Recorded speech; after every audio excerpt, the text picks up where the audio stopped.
welcome Rangina Hamidi.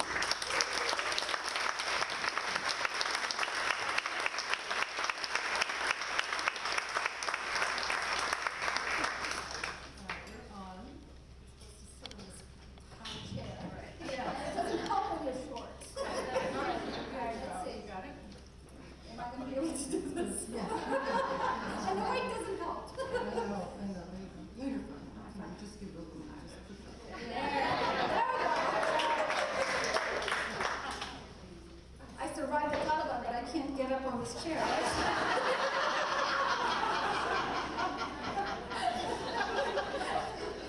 Now, while Rangina's talking, you're going to have so many questions. And what we want you to do is to look at this piece of paper on your seat, and you can text those to this phone number, your questions. And then Stephanie, afterwards, she's going to call them and find some commonalities and be the voice for you. All right? So, I can't sit down. I get too excited. Okay. So, what I'm going to do is just take you in a breezy moment here through the first part of Rangina's life, because there are so many chapters that we cannot go into all of them. So what you need to know is that Rangina was born in Kandahar, Afghanistan. That when she was 3 years old, the USSR invaded Afghanistan, and her family fled to Pakistan. Her father, mother, and 5 girls, who were then enrolled in school, until the Pakistanis came and told her father that it was not appropriate that he educate his daughters. Her mother realized that there was no future for her daughters in Pakistan, and they came to the United States as refugees in Virginia when she was still a girl. So she was raised in Virginia and went to the University of Virginia, where, of course, as she says, of course her father and mother wanted her to be a doctor. But she fell in love with women's studies and religious studies. And majored as such, and then made this surprising decision to go back to Afghanistan and to work with the women there. So I want to start right there, because here you are, Rangina, here you are. You have been, hardly been in Afghanistan, but for your first 3 years. You're returning, and now you have this calling to work with the women there and to support them. How do you even begin? I think it was easy. I recognized where I had come from, and I recognized that had my parents not made the decisions that they did, I could very well be one of the women that I wanted to go back and serve in Kandahar. And I chose Kandahar because my family's from there.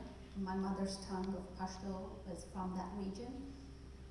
And I think in the end, it was just a natural calling. You know, you always hear people, you're called to do something. And it was right after September 11th, and I said, how can I, as an Afghan woman who now has the opportunity in 2002 and 2003 until when I went, how can I not go back? So there you are in Kandahar, and what happened? How did you get to the point of starting Kandahar Treasure? Tell us about that. You know, when you're a refugee, being raised in a different country than your own, the things that you hold on to are your arts, your food, that we're hopefully going to have some tonight, the culture. Culture travels with you when you become a refugee.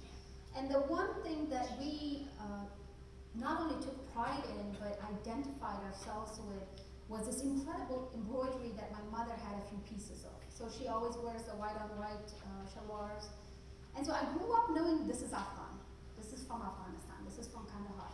And when I went in 2003 and I was challenged with starting income generation opportunities for women, I immediately knew that why take the time to teach another skill when the women already have this incredibly natural, beautiful skill of embroidery. So why not put that to work as a way to not only have the women earn an income. Later on, we found out that the process that the women have gone through in reviving reviving this embroidery has really given them a new form of identity to not only identify themselves with, but take pride in the fact that this is something of treasure, hence the name Kandahar Treasure. So that's one of the things I find is with Ibu all around the world is that when women are paid to do something that they've always been doing for their families, that it doesn't just give them money, it gives them respect in their families and their communities, and often the men take a very big second look at what this is that women in the West are willing to pay good money for, that their wives and daughters have been doing all along. And so it really raises their place in that particular society.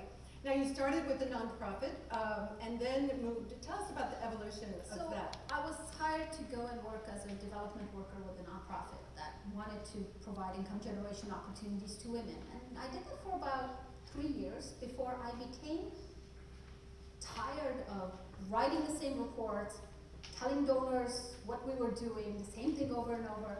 And it took more time away from me and the women to be innovative, to be creative, to do what we wish to do, which was to create beautiful things and sell it. The NGO would not allow us to sell it because nonprofits cannot sell goods. So we were just having stocks and stocks of goods. And I also challenged myself, and this is in 2005, 6-ish, that I'm thinking, what happens when the donors leave and these women still need jobs? And so that question, along with the will to become independent, to be our own, to own what we did, pushed me naturally to say business is the alternative. NGOs are great for what they do when they're doing it, but in this regard, I did not think that an NGO was going to be sustainable for the long term. And the other beautiful thing that I recognized, which unfortunately has become a reality, is I questioned myself saying, if it's an NGO, NGOs are always, NGOs carry a stigma with them based on the vision and the mission that they create. But businesses, because it's money, it's earning money, no political group anywhere in the world is going to oppose an activity that creates income.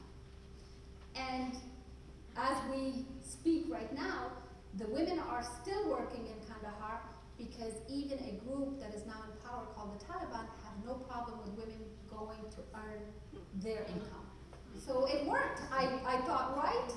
The Taliban did come to power, unfortunately, and the women still need to feed their children and their families, and sustainability was at question, and I think the decisions that we made to transform Kandahar Treasure from a non-profit to a for-profit social enterprise, I think has proven that this is the way forward in contexts like ours. Well, how did you then find a market for these goods? They have this beautiful embroidery, and right now, for instance, the Kandaharis don't have any money. So what do you do with that product? We first began at the Santa Fe Folk Art Market, where you and I met. And that market is an incredible opportunity for many artisans all over the world.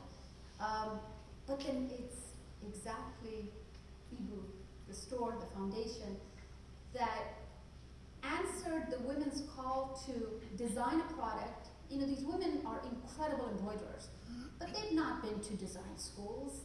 In fact, many of them haven't even been to a regular school. Many of them are illiterate. They can't read and write, but yet they can do this mathematical, precise embroidery that I think even mathematicians are probably in awe of. And so the collaboration of Kandahar Treasure and the Ibu movement is such where your experts have provided the color scheme, the design, the dimensions, the product that they know, that your folks know who and what the market wants here, and then the women produce that and sell it, send it to here.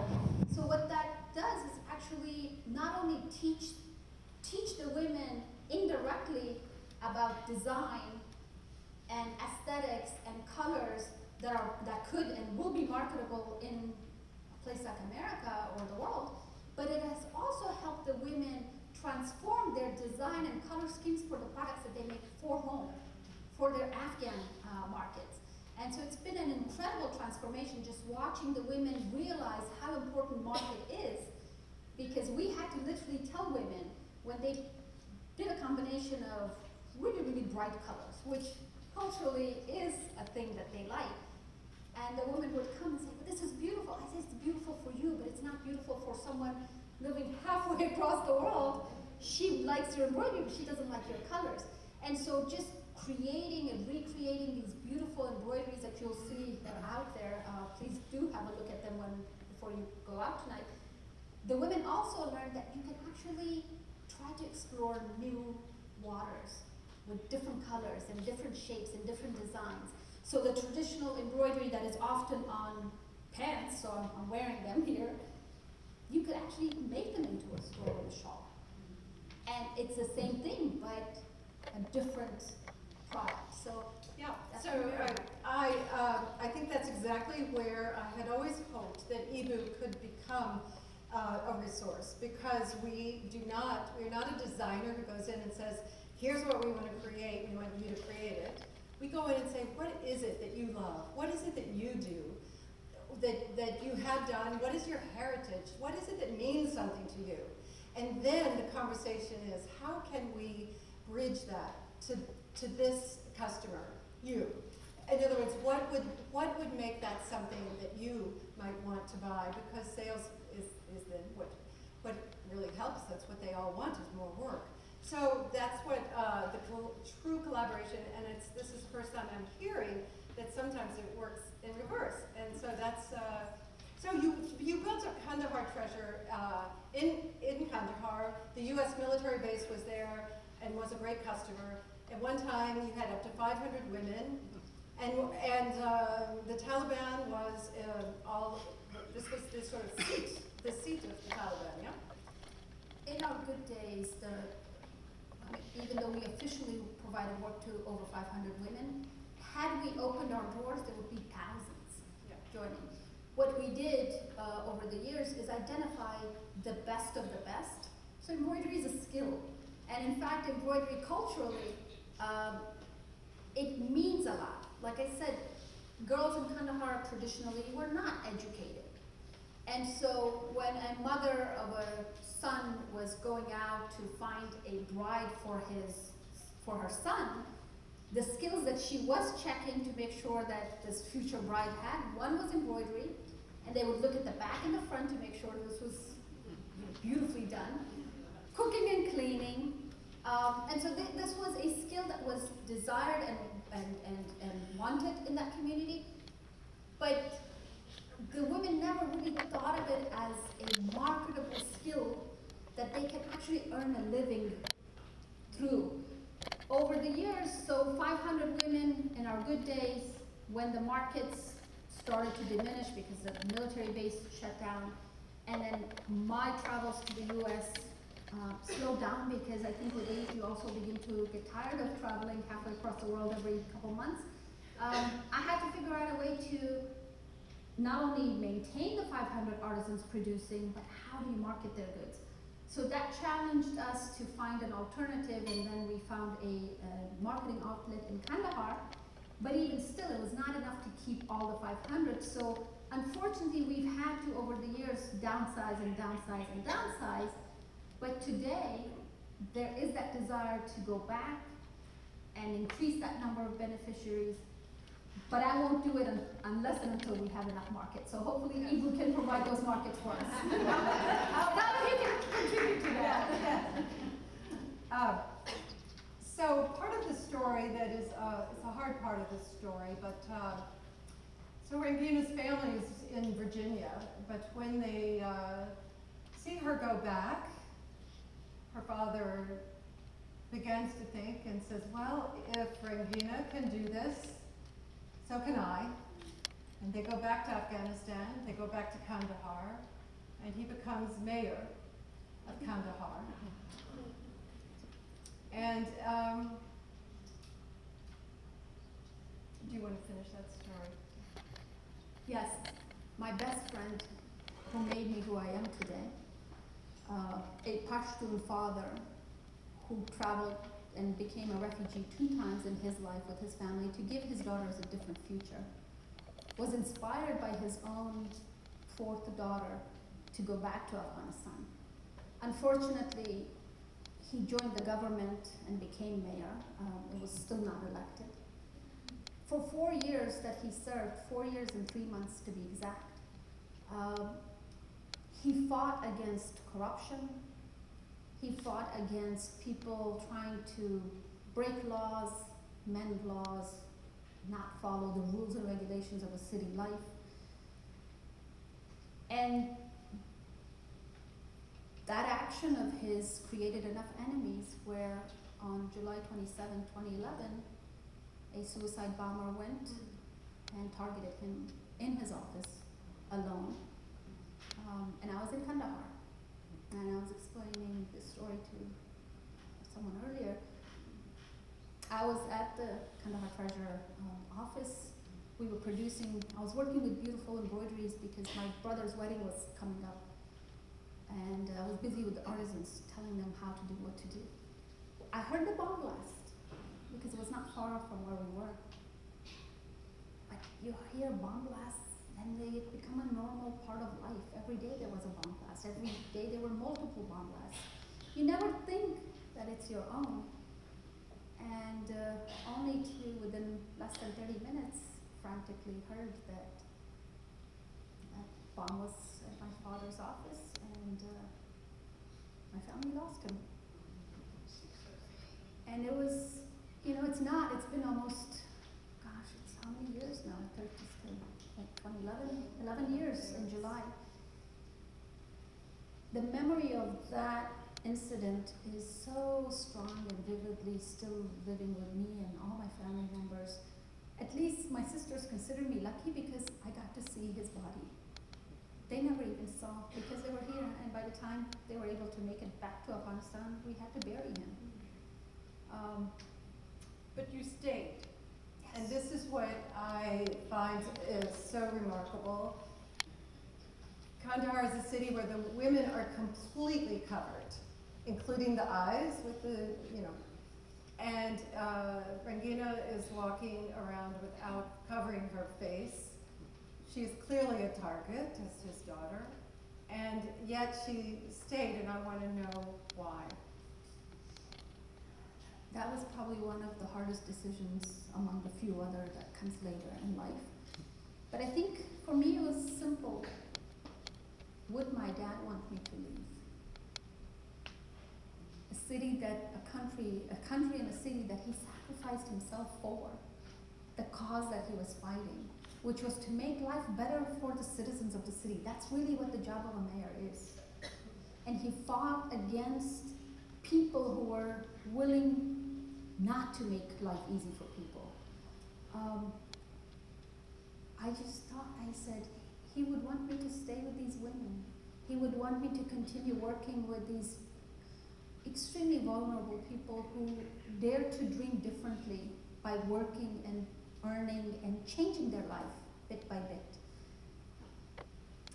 And I want to share the story of Gulsika, who is a widow. She was widowed at age 26 with 3 children, 2 boys and a daughter. She was forced to live with her brother because her in-laws refused to take care of her. Her brothers also, when the children were little, they looked after them, but as the children grew up, they wanted more things, and the uncle refused to provide because he had his own family, already a poor man. So when Gulsika started to come and work with us, not only did she bring her 2 sons that she had sent up, after a while of her brother not supporting them, she had to send them to a madrasa across the border in Pakistan because she couldn't afford to keep these kids. But by working with us, she's not only been able to bring the boys back to live with her, grow with her, and send them to school, but she also made the decision to send her only daughter to school. Muzlifa is now, or was going to be in 12th grade and finished 12th grade this year. The first in her family. And so when I think of stories like Gulsika's, I know that my father is in a better place than this world. I know that. Would he want me to shut that opportunity for these incredibly powerful, beautiful people?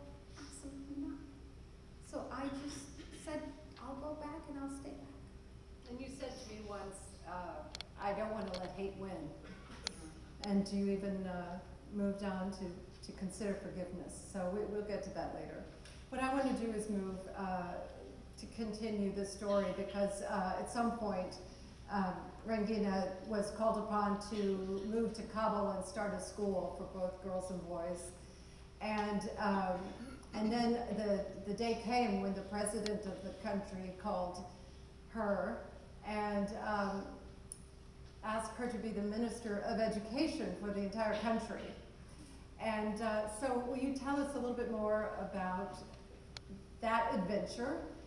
And let's also talk about, so 14 months, and how that also ended. So completely unexpected, because I'm not a politician, and I didn't think I was a politician. And for a country like Afghanistan, when you're living as a woman in a patriarchal society where there's not only the patriarchy, the conservatism, the traditionalism, the challenges and the issues that we have as a nation, but you add not the concept, but the reality of insecurity on a daily basis, where bombs were going on daily, officials were targeted daily. To receive a call from a president and offer you that position to a woman, and then a woman from Kandahar, and then a woman who had been raised in America, who had decided to go back. There were too many layers of... And the first woman after 30-some years. The other two women served very shortly during the communist regime, but nobody ever talks about them because nobody really knows what they did. Unfortunately, they were communists. But in a country or in an institution that was the third largest in size, so the Ministry of Education had 270,000 personnel, including teachers, across the country.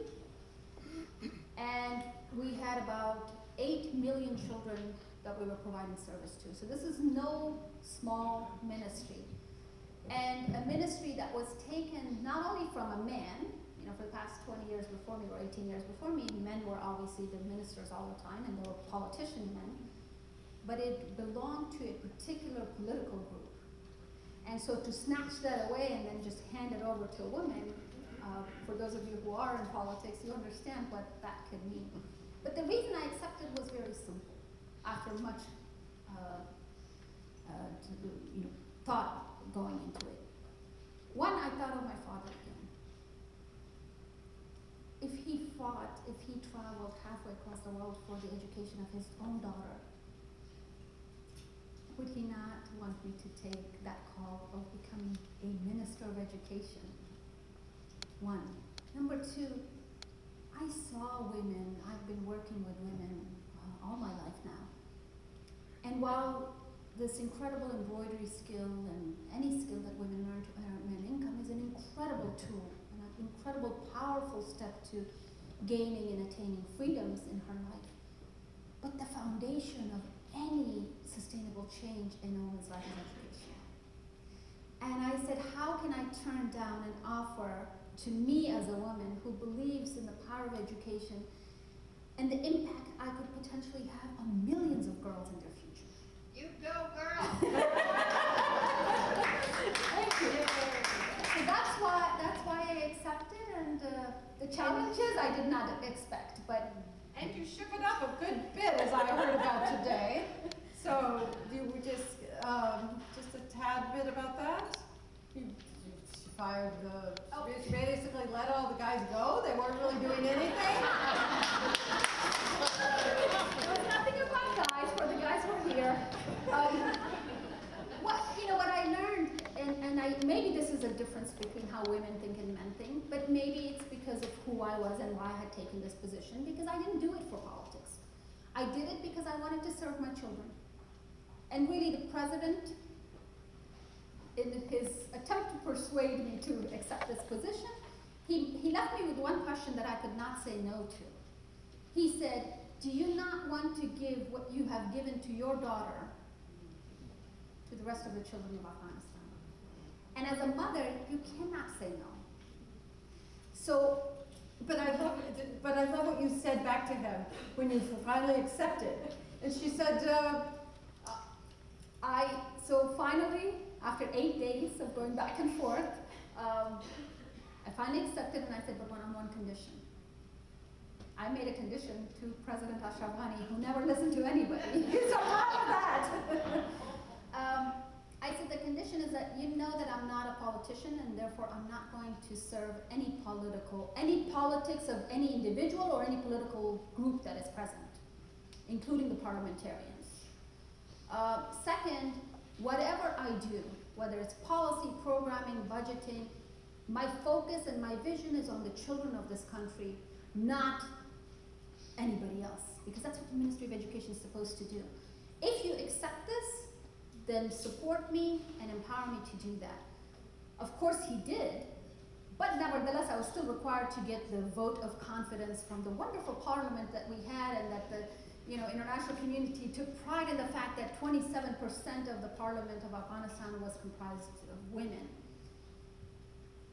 A strong feminist that I am, and I take pride in that, and I've never been ashamed to call myself a feminist, even in Afghanistan when people hated that word.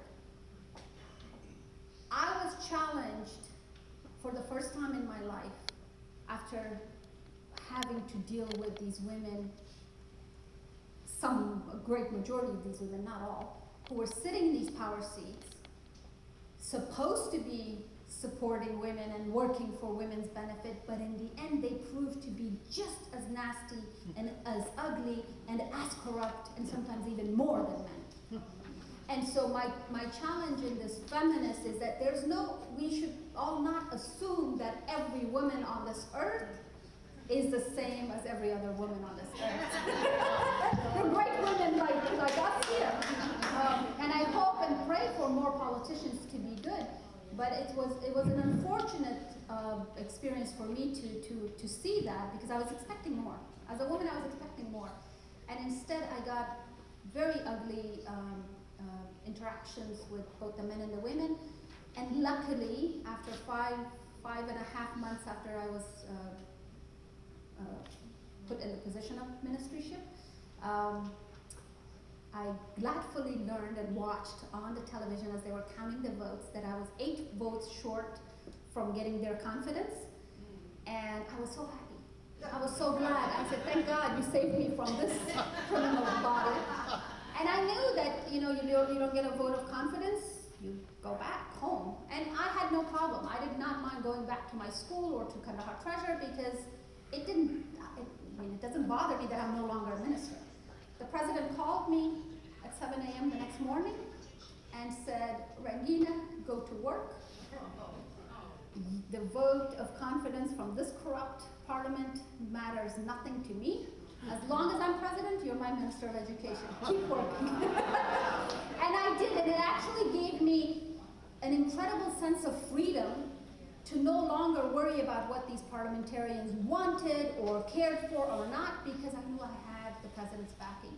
And in that short period of December to August, so about 9 months, I was able to bring, in a very short time, in 9 months for a ministry as large and as complicated as the Ministry of Education in Afghanistan, I was able to change the whole structure of the ministry by streamlining it so that it can be a bit more efficient and productive in how things get done.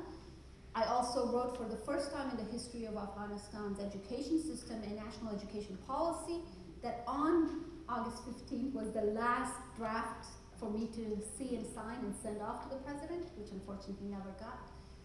And I was able to question and change the conversation at the Ministry of Education by firing some of the men who wanted me to be a politician. These were deputy ministers who had been in these seats for 5, 6 years prior to me.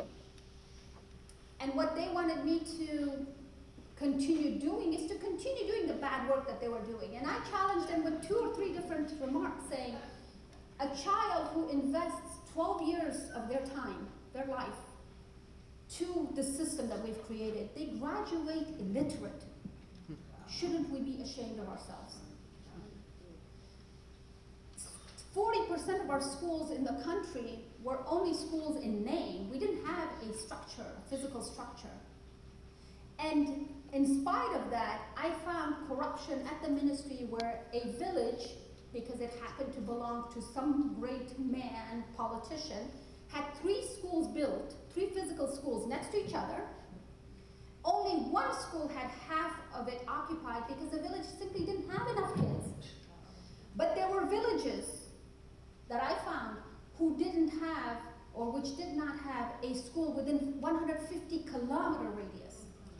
And I said, are you proud of the fact that you've been serving with international aid money for the past 18 years? This is the kind of education you're giving me?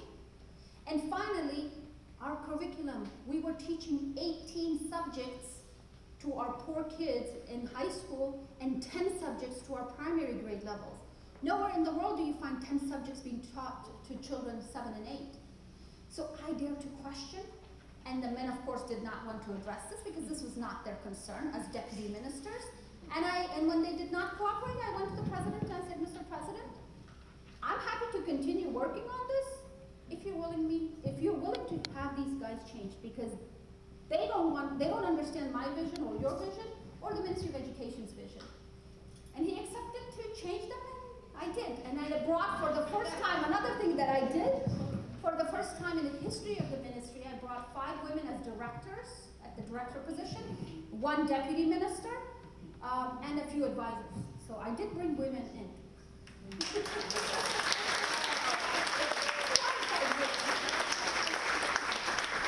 We have to watch our time, and there's still so much more. So let's just zoom right on in. We do have to deal with what happened on August 15th, and maybe not in detail, Rangina, but obviously the Taliban takeover has changed your life. Tell us a little bit about how that happened and since, and how you see what's going on now. I was a crazy, passionate workaholic minister. I worked 16 to 18-hour days easily. On the day of August 15, which was my birthday, by the way, I went to work expecting to be a normal day. Now, knowing that things were quite tense outside, obviously I knew what was happening, but I did never imagine that it would fall so quickly. So I went to work about 10:30 in the morning. My secretary came rushing into the office and said, there's some commotion that the government has fallen. And I was like, what are you talking about? Of course, we're all stressed anyway. So I said, let me go out. So I rush out without letting the security guards know, because I had to have security guards all the time. They follow me. I go to the hallways, and there are men running up and down the steps across the halls. And I just stood there and with loud enough voice, I said, what are you guys doing? And the men stopped. They were surprised to see me, that I was still a minister, still in my office actually, still at the ministry. And one of them shouted, the government has fallen. And I said, no, the government has not fallen because your government is right here.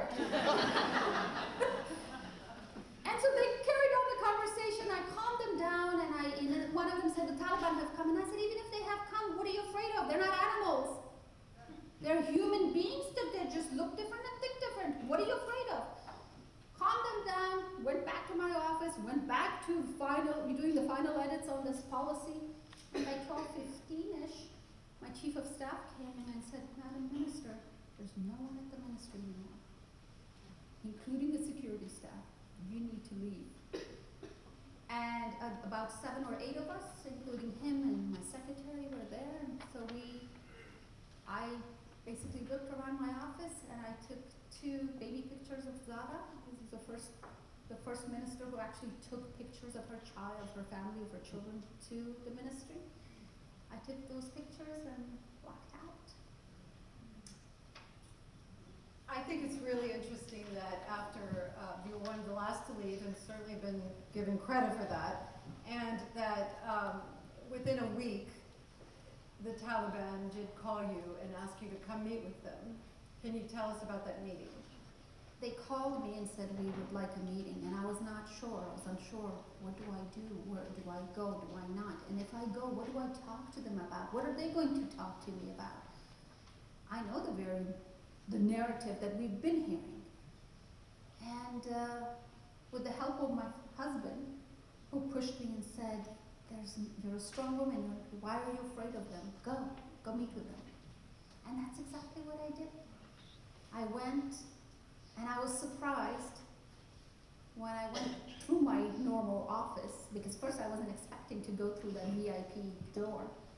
Not only did the members of the Taliban who were in that room greeted me by standing up and showing their respect, but they also had left my seat, the minister's seat that I always occupied, empty for me to sit in. And so those were the two initial surprises. We had several meetings, one after another, with these guys, myself and some of my management staff. And at the end of the conversation, after much conversation, 4.5 hours in total, they wanted to end it with, or they did end it with asking me to stay, not as minister, of course, but to stay in the country. And my response to them was, this is my country, nobody can take this away from me. My father is buried here. He sacrificed himself for this country and this nation. This will always be my home, and I can always come back to it as I wish, when I wish. But if I do go to America, my adopted home, it's to visit family, it's to visit friends, it's to just try to be who I am, because I am an American just as I am an Afghan. And they said, but you can have a future here. And I said, absolutely, I will have a future here. But when the time is right, and when I'm needed, I will come back. And so on those terms, I said goodbye for the one final last time to my office, already noticing, and this was something that my secretary actually noticed because he was there. He's a young man who evacuated to London, and now he's roaming around the streets in London. He said, Madam Minister, the office was clean. You know, it's the aesthetics of women. It was beautiful, it was organized when you were there, and already in less than a week, you can see the dust and the papers being scattered. So already the difference was seen, and 3 months later, I actually had another colleague who used to work with the HR department there send me a message saying he went to visit the minister's office, and he said he wanted to cry when he went in because he never got that welcome that he got when I was minister. So it's good to know, and it's almost heartwarming to know that even young men who are still on the ground notice the difference between a female minister versus a man minister, and a female minister versus a Taliban ministry. And so, one thing you've said, Rangina, this visit that has really struck me is that nobody is talking about the future of Afghanistan and Afghanistan's women. Everybody's just trying to hope they will survive and get through whatever is ahead of them, but no one's talking about their future. And you have challenged me and Hannah to think about what could women, even in this situation that they're in now, the women that you know in Kandahar, is there a way for them to use the crisis as an opportunity and to actually see their way into a future of their own making, as much as that is possible?